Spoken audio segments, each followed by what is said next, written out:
Good evening. Welcome to A Fan's View. I'm your host, Jay Ivy. I got with me my boy, the illustrious Kai Harris, joining me this evening. What's up, Kai? Going on, man? How you? Not much, man. Not much. Everything's going great. A lot of excitement, a lot going on Huh. this week, or the last couple weeks actually. We need to catch up on before the NBA finals got going on. Got the NHL finals going on. There's been some NFL trades recently, so it's, a lot going on. World Cup coming up, so I mean, whatever you're into, uh, Yeah. your cup of tea, whatever's your cup of tea. I mean, it's something for everybody. Of course, I hate that we're NBA. losing the basketball soon. Yeah, exactly. NBA Finals, of course, New York Knicks, San Antonio Spurs saw that historic comeback from the Knicks the other night. Now they take a 3-1 lead going into San Antonio for Game 5 tomorrow night. I mean, words can't even describe the outcome of that game, that second half. 29-point lead going into that third quarter halftime, and they find a way to blow it, lose by one. And there was a lot to dissect in that game, the outcome. But what are your thoughts overall on the game and the outcome? Hmm. I mean, what they say? What do they say? It was a collapse of epic proportions. And I mean, I get it. They're a young team, and I think they were feeling themselves a little bit in that first half because what they hit in that first half, 15 threes. Yeah, If you hit that many threes in a game, you should never lose. no. But then they came out in the second half and couldn't hit anything, and that goes to coaching with me. Hmm. He was out there letting those guys chuck up threes when they should have been running plays, especially for Wembanyama, who's playing out. He irritates me to the point to where he thinks he's KD, Hmm. and he needs to be down low. Any plays for him close to the basket will suffice at this point. But I think it's too little, too late. And I think Mitch Johnson is that the coach. Yes. Hmm. He's. I mean, he's getting out coached ridiculously. I mean, Mike Brown is running circles around him. Yeah. Well, And go ahead. here's the crazy part though. The Spurs have outplayed them most for like the first three quarters. It's the fourth quarter where the Spurs they seem to collapse. I don't know if they lose their composure. There you go. I know it's coaching, but inexperience. You Yeah, got a lot of young guys on that team outside of De'Aaron Fox, guys that have never been in this position, and the lights are bright. and he's never been in that position. De'Aaron Yeah, Fox. and you basically have almost he's not. I know he's not technically a rookie coach, but I mean he's really his first full year Yeah, as a head coach. He coached under Popovich, so he hasn't been coaching that long. So and it's starting to show. When the game's on the line, fourth quarter, like you said, you're jacking up threes. You're up 29. Why do you keep jacking up threes? And we've seen that across the NBA. It's not just with the Spurs. right, I've right. seen it with my Celtics. I've seen it with other teams. You get a big lead and you want to keep jacking up threes. No, take some high percentage shots, drive to the hole, And mid get some range stops. jumpers, get to the foul line. You don't have to keep jacking up threes because that's if you don't make, like you said, you go cold, you don't make those threes, you let the other team back in, you open the door. Yeah. Now the other team you're at 29. Now the other team's cut to 13 Yeah, because now not only you're jacking up threes, now you're not making stops either the other end. right. So that And was to a me, it seems like, and I know that these guys are professionals. You said they're in the finals, no excuses. But it seems like in the fourth quarter, especially Wemby, he's hmm gassed. hmm I mean, those two missed free throws. I think that was from fatigue. He typically, in the first half, he would have made those easily. Yeah. But I don't know if it's conditioning or what it is. But in these first three or four games, you've seen him in the late in the games, fourth quarter, man. He just seems gassed and fatigued, and And, out of energy. and when he does go down there, Mitchell Robinson's bumping him around, getting Right. physical. Yeah. And he So and he has to exert so much energy because he's playing both ends, yeah. not just on offense but on the defensive end as well. So you got to and that goes back to coaching. Mitch Johnson, you got to get him some rest. You're up 29 points. Sit him. Third quarter. Hey, hmm I'm gonna sit you about 5-6 minutes. We got a 30-point lead. get some rest, and then we'll need you in the fourth quarter. You got to get. He played pretty much the entire game. You got to get him Yeah. some rest, especially when you have a big lead like that. 30 point. You just said it. They had a 30. I remember watching the score at one point. It was 81-47 at one point in the game. That looked crazy to me. And I was like, I'm thinking to myself, man, I don't know if the Knicks come back from this. I mean, man, let's get ready for Game 5 in San Antonio, tied 2-2. This is about to be a series. Yeah. You know. Oh my God. Well, we've seen the Knicks. They're a resilient team. I mean, we saw it in the Cavs series. Cavs had a big lead, 22 with 7 minutes left. Yeah. Yep. And then they came back. They're a team that you have to put them away because they turn it up a notch fourth quarter. It's that veteran leadership, veteran team. They're on their home court. They don't want to get embarrassed, so you got to put them away. They're not a team that's going to quit or just roll over. And they seem to get stronger as the game goes on. Yeah. As you talk about the Spurs getting tired, Wemby, Knicks seem to get stronger. Brunson seems to get stronger in the fourth quarter. He might not do much for the first 3 quarters, but the fourth quarter comes around, man. He's money. He's footworking you to death, pump faking you, hitting threes, hitting middies. He's tough, man. That dude is tough. Yeah.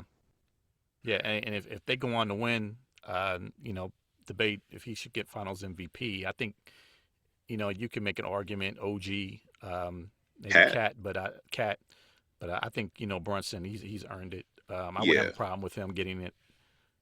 He's just that guy's. He's clutch. When the fourth quarter, when you need him, you need a big bucket or you need a big play. He consistently delivers. Yeah. Coming into Game 3, I had Cat as my Finals MVP. Yeah, me too. I did too. Just the way he was playing against and kind of punishing Wembanyama. I didn't expect Cat to play like that. No. But those boys, man, all that Knicks team is tough. They are rough riders. Rough riders. Shout out to the Knicks. Not to their fans though. Yeah. Not to those fans that be outside doing shenanigans. But man, I tell you, if the win or lose, that city's getting burned to the ground. Yeah. If they win, they're gonna go crazy, and if they lose, they're gonna go crazy. Yeah. Because and here's the thing, and I've warned I know some Knicks fans. You better close it out in these next 2 games. I mean, Game 5, San Antonio's not going to roll over. I expect them to be ready and bounce back. If you don't close it out tomorrow night, and it goes back to New York for Game 6, and you don't close it out then, now you're talking about epic collapse. Now you're looking at the Knicks possibly having an epic collapse if that happens. I don't think you want to go back to San Antonio for Game 7. The Knicks will never recover from that if that happens. Yeah. They will never recover from that. That would make that last game, the 29-point lead that they erased, it wouldn't matter. It won't even matter anymore. No. No one would ever talk about that comeback again. No, man. for that to mean something, you have to win it. You have to win it all. Oh, you got to win it. Yeah. If you blow this series, like you said, that comeback, it becomes a footnote. It's like it won't even matter. Oh, it won't even matter. You got to close it out. Because if you win the championship, if you crown the champion, the New York Knicks, the champions of the world, blah blah blah. Man, I can go back to that game 4, when it came back from a 29-point lead, and it's just like it's a layer on top of that, So we'll see tomorrow. I have the Knicks winning quite easily tomorrow. Really? I do. I do. I know. I think Spurs. I know that was a big crushing loss, but one thing they've shown, they've been able to bounce back in these playoffs. They especially showed at in the home. OKC series. They showed it. They showed in the OK series. I give them that. The OKC series. I thought they were going to lose the OKC series. I had Spurs in 7 when we in the group. You did. I had Spurs in 7. Yeah. So I expect them to be ready. If I'm Mitch Johnson, go look what we did in the first half. That's how we have to play. Yeah. Consistently for 4 quarters. If we play like that for 4 quarters, we can win. But they have to play 4 quarters. And I think that it's that young immaturity. You get excited. You saw Wemby taunting, I'm in your head, I'm in your head, and then he Yeah, didn't do nothing second half. and that's what I'm saying about Hmm. Wemby. It's like these guys are feeling themselves a little bit too much. Hmm. Win the task at hand first, Hmm. then do all the gesturing or whatever y'all do. These young dudes do today, Hmm. and take it like that. But Wemby, you got to back that up. Yeah, yeah, and we know the Aaron Fox play. You get the steal, you dribble it out. They're gonna have to foul you. I, That's I what understand in the moment. You see an open layup. Oh, I'm driving. I can get an easy shot. You don't realize how close OG's behind you, and the shot gets blocked. and he Just fouled him dribble it too. out. Just dribble it out. Or I don't know if they had any times out left. Call a timeout. Yeah, Chris Paul Hmm.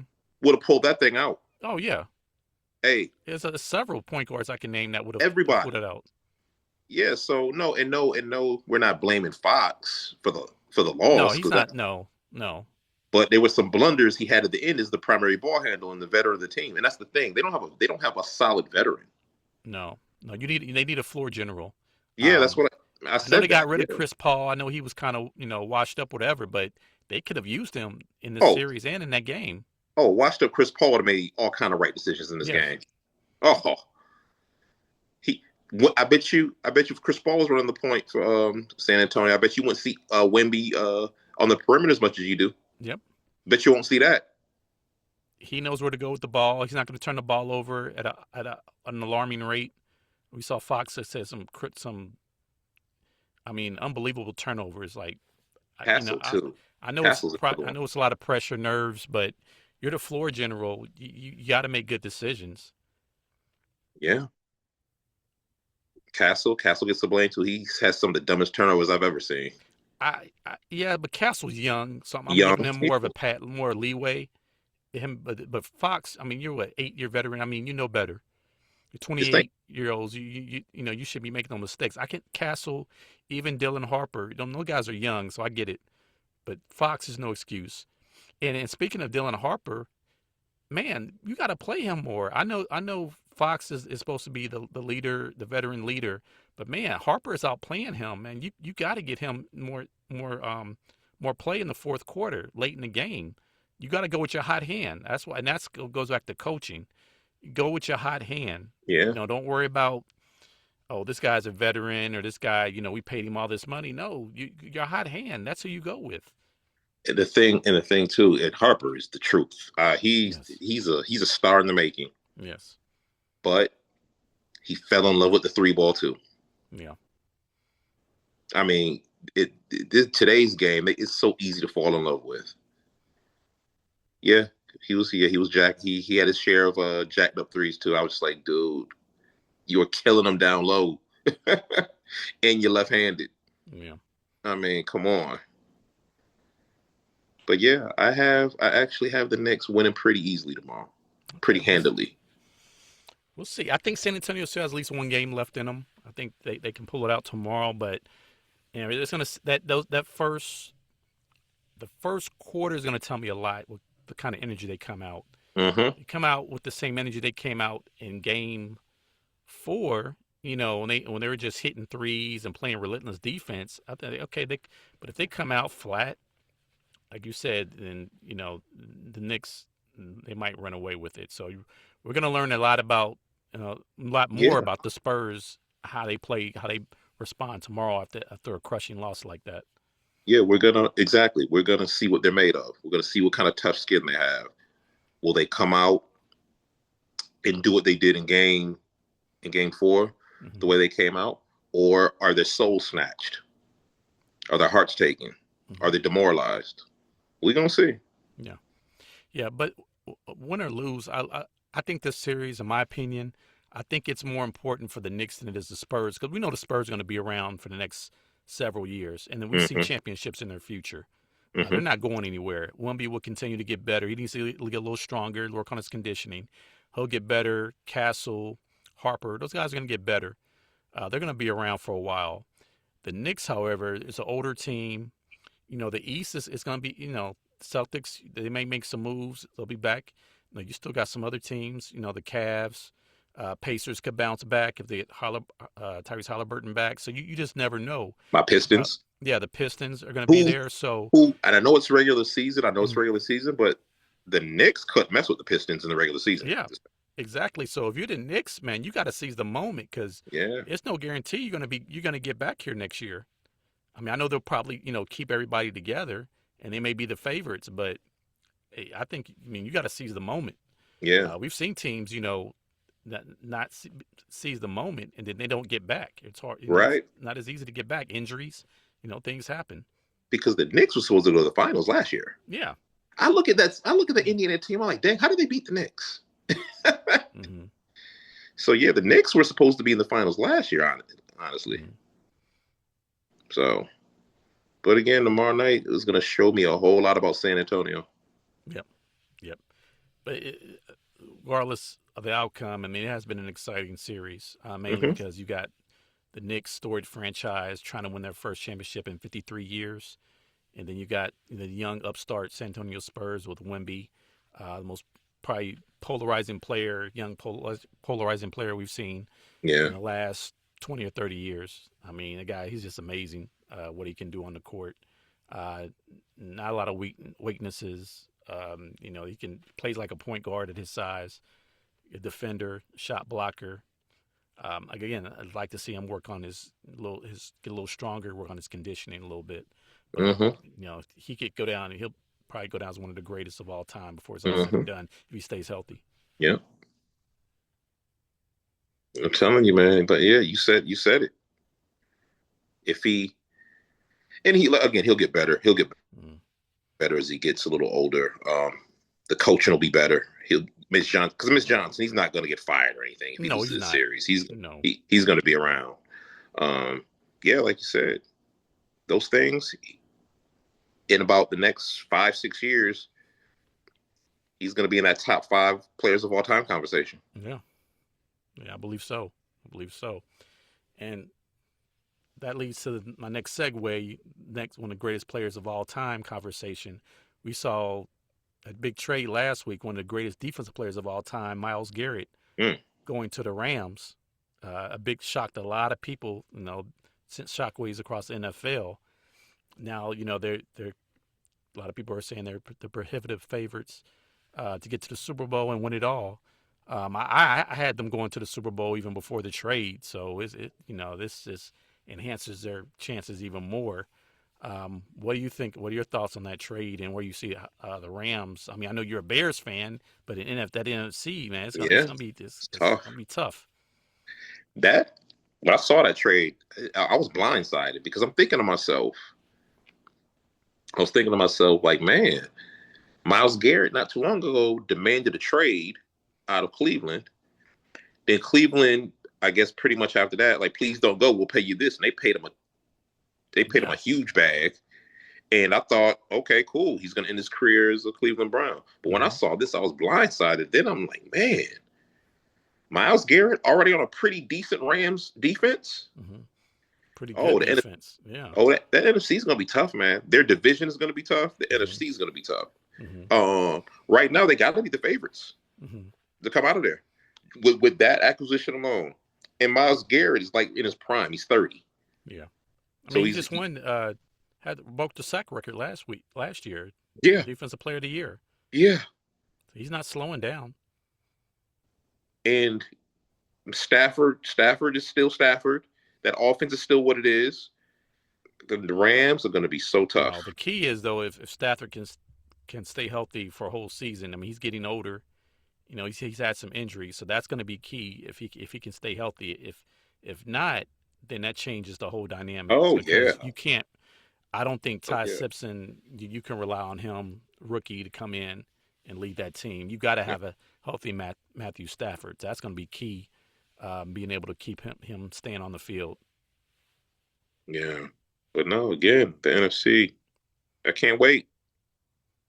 It's going to be. And crazy thing is, his possibility is a lot of talk. Aaron Donald is maybe kicking the tires and coming back. And if that happens, I know he hasn't played in about 3 years, man, but if he looks like he's still in shape. I mean, if he's even close to the old Aaron Donald, man, with him and Garrett, I don't know what you're gonna be able to do. Whew. Come on, NFL You're season. I'm talking ready about to for you, bring baby. back the old fearsome foursome, the old Rams Yeah, back in the day. the fearsome foursome. Yeah, yeah. Yeah.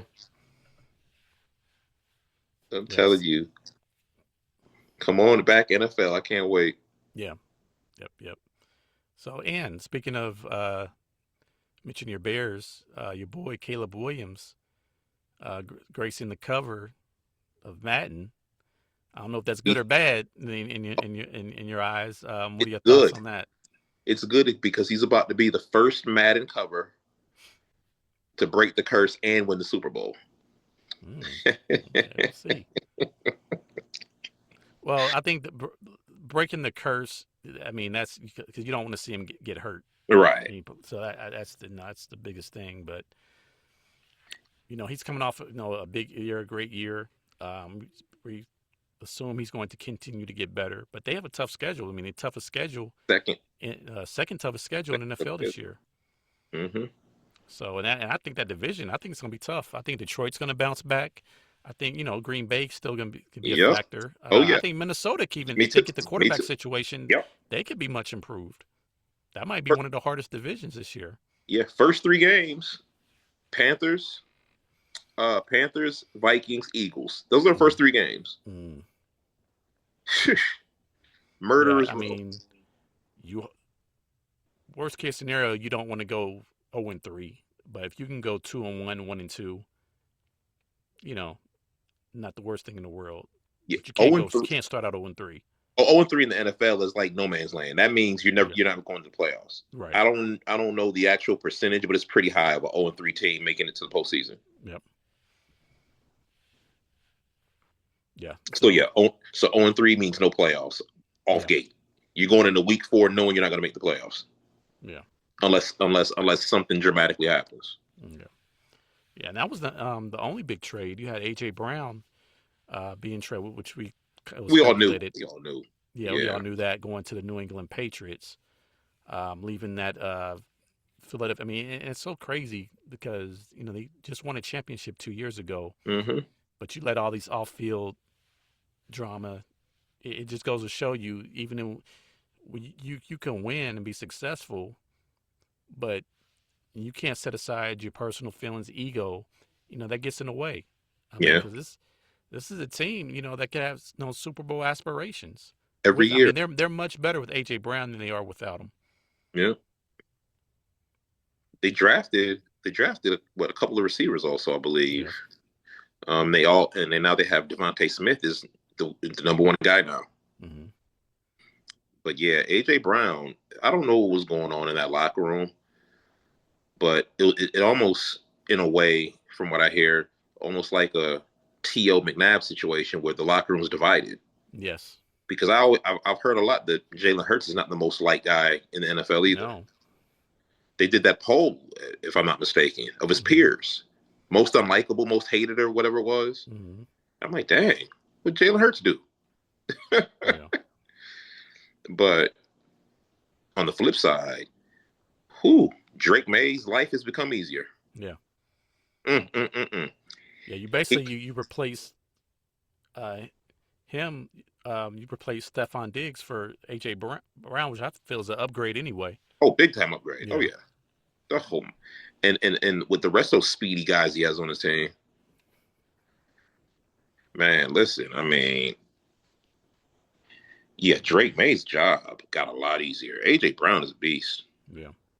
Hopefully it doesn't turn into a situation where he's not going to be wanting the ball every play and start some friction in that locker room too. Mm-hmm. That's what I'm worried about. Yeah, but I think his familiarity with Coach Vrabel, having played for him in Tennessee, I think that that's what will pan out because they had a good relationship. You're right. Yeah, you're right. And that's why he wanted him there because he loved playing for Coach Vrabel. Coach Vrabel knows a player's coach, and Vrabel's very high on him. So I think, bringing him into the locker room, somebody that knows you, I think that would benefit him. Yeah, you're right. I didn't think about the Vrabel. And Drake Mayer, he doesn't have that same personality that Jalen Hurts has. I mean, Yeah, polar no, you're opposites. right. Good Yeah, points. Yeah, yeah, yeah. So, the AFC is going to be tough too. we have that division too. Yeah, We have that division. I'm yeah, going to chalk up again. I'm going to chalk up 2 wins for us. The Jets and the Dolphins. That's 2 wins right there. yeah. I think the Jets are going to be better though. I don't, I'm not picking them to, go far playoffs or anything, but I think they'll be tougher. Dolphins, they're rebuilding. Hmm. But you NFL, you just never know. It's always teams that you don't expect to be good, and they come NFL out of is like nowhere. that. That's why the NFL is so beloved. You Yeah, just never know. Yeah, yeah. we So, gotta. We definitely have to when that comes around have a get our pens and papers or whatever and have our NFL predictions for this upcoming season. yeah, yeah. I mean, I kind of already have in mind who I like. Of course, I'm a little biased going on my Same, Bengals same. represent the AFC. I like the moves they've made. It's all about the defense. If that defense is even halfway decent, Oh, because oh, the those look offense they put up 30 plus points on any given Sunday, any yeah. given week.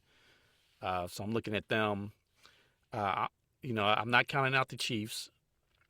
Patrick Nope. Mahomes is healthy. I think they're still going to be a factor. The AFC West is going to be tough. I think the Hmm. Chargers are going to be good. The Broncos are still going to be a factor. Um, I think the Bills, AFC East, I would lean, even though the Patriots are in the Super Bowl, I kind of lean towards them being the front runner in that division. And then the AFC South, I like the Texans because of their defense. Yep. That defense could be, historic. They just need help on offense from their quarterback. Because if they get Yeah. anything from C.J. Stroud, man, they're going to be a tough out as well. Oh yeah. That's a Super Bowl. That's a Super Bowl winning defense. Yeah.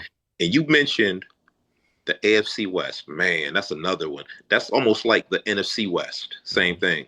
But with the AFC West, think about all the coaching, the great Mm-hmm. coaching in that division. Whew. Yeah. I mean, got Jim Harbaugh, Mm-hmm. Sean Payton, Andy Mm-hmm. Reid. I Mm-hmm. mean, Clint Kubiak, of course, is a rookie coach. We don't know what he's going to do yet.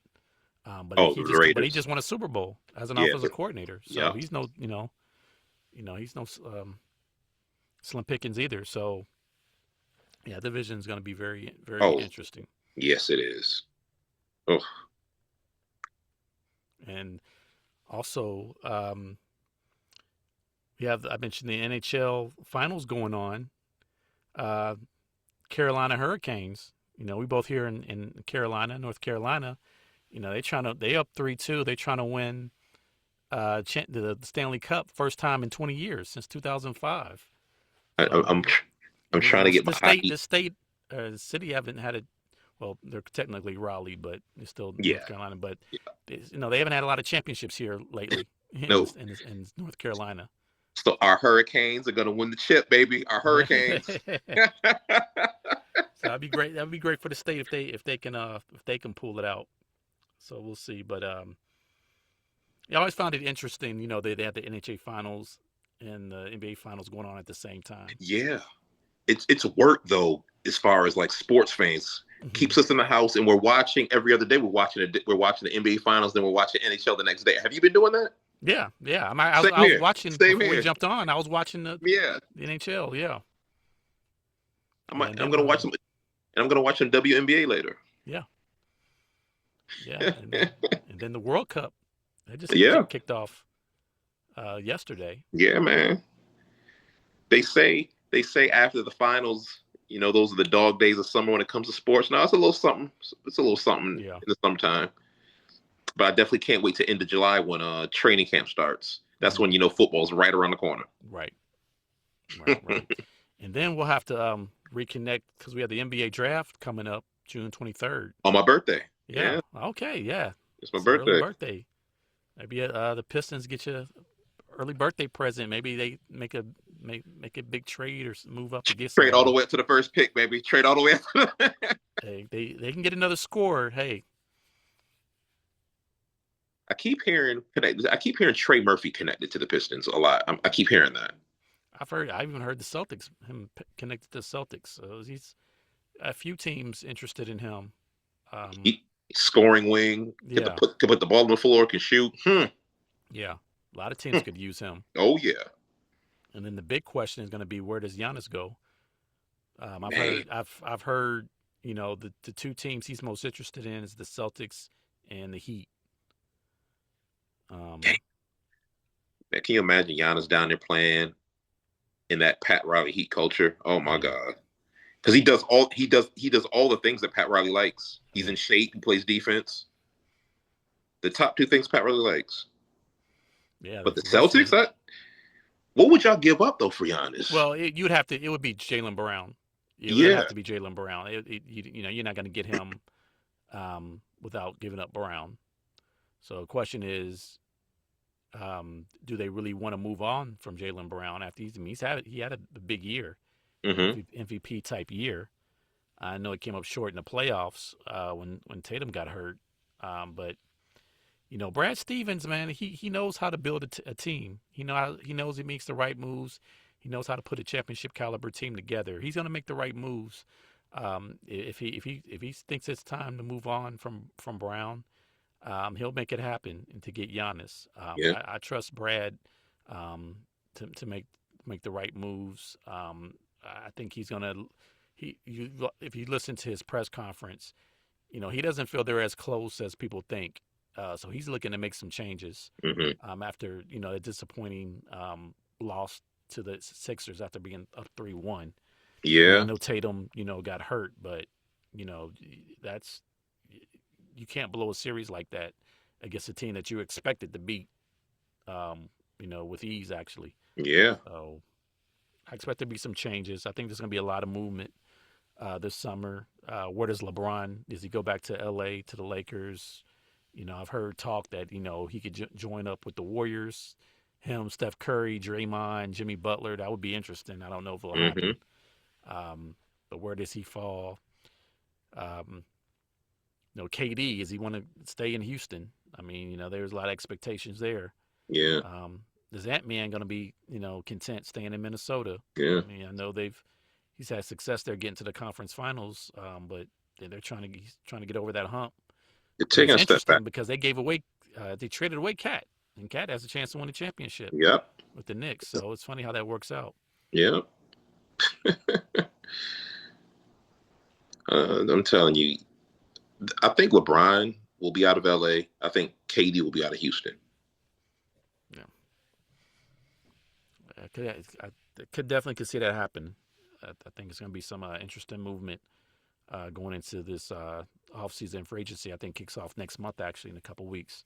July July. 1st. I Yeah. want to say July 1st, I think. Yeah. Mm-hmm. All right.